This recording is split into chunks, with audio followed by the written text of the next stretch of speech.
हरे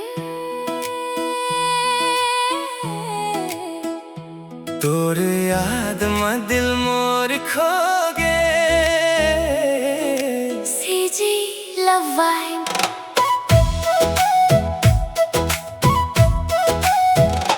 मोर मयारू तेच मोर जान तोर बिना सुना लागे जहान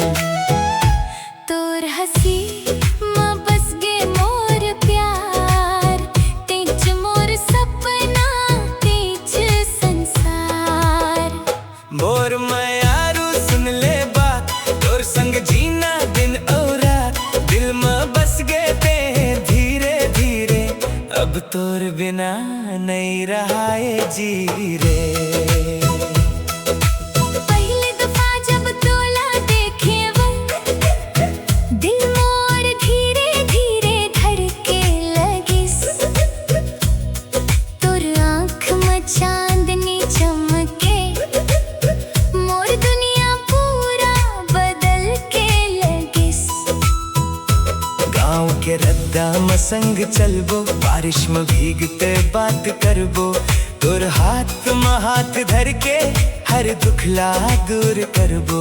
तोर नाम अपने सपना लिखे वो तोर संग फ्यूचर देखे लगे वो रात भर बस तोर खाया तेज मोर दिल के कमाल धीरे धीरे प्यार बढ़त है दिल मोर ते चला चाहत है तोर आवाज सुन के हर रोज चेहरा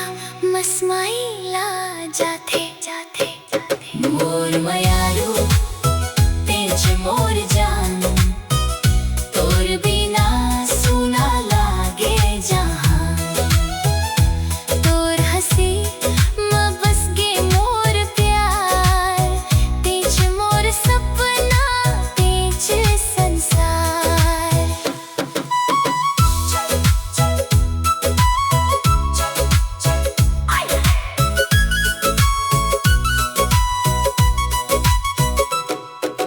चांद तारा सब फीका लागे जब ते मोर संग मुस्कात हंस दिल के हर एक कोना में तेज अपन प्यार बसात हस त्योहार हो या साधारण दिन तोर संग हर पल खास लगे माया के रंग मरंग के मोला जिंदगी अब मिठास लगे तोर खातिर सब कुछ करूं हर जन्म पे चला चाहूं सच्चा प्यार की यही कहानी तेज मोर